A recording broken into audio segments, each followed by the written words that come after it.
80 years ago, on the morning of October 15, 1940, at 6 a.m., the life of Lluís Companys tragically came to an end right here behind me against this wall. Like many others during the Civil War and the ensuing Francoist dictatorship, he was executed by firing squad outside the castle on Barcelona's Montjuïc hill. At the time, the castle was being used as a military prison, and it was only fully returned to the city council in 2007. But who was Lluís Companys?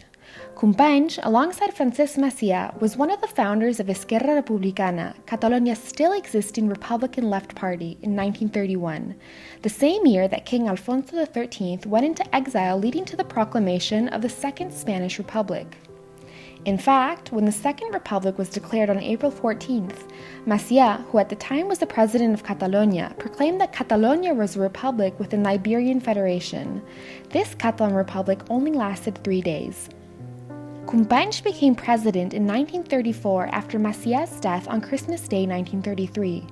Months later, and as conservatives ruled in Spain, on October 6th, Companys declared that Catalonia was a state within Spain's federal republic, though he quickly surrendered after military forces attacked the Catalan government headquarters. El 6 d'octubre s'emmarca amb un procés d'enfrontament important entre el govern de la Generalitat i el govern de l'Estat. Un projecte de llei que ha aprovat el Parlament de Catalunya en relació als contractes agrícoles al camp català. For this, he was sentenced to 30 years behind bars, but pardoned in 1936 once the left regained power in Spain. Shortly thereafter, he became president of Catalonia once again.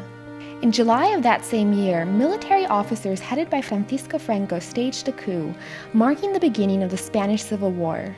Companys remained loyal to the Republic and helped coordinate anti-fascist militias.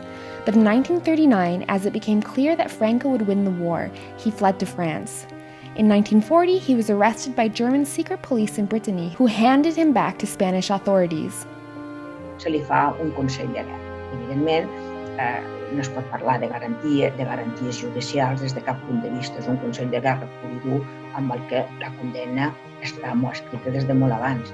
Lluís Companys is buried here in Fossar de la Pedrera, a memorial space within the Montjuïc cemetery dedicated to the victims of the Civil War bombings as well as fascist repression.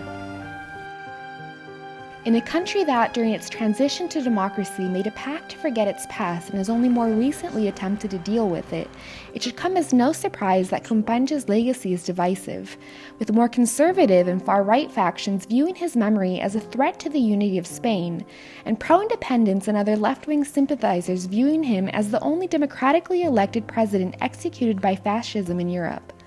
Not without any controversy, a Stolperstein stone will be laid in his honor 80 years after his execution.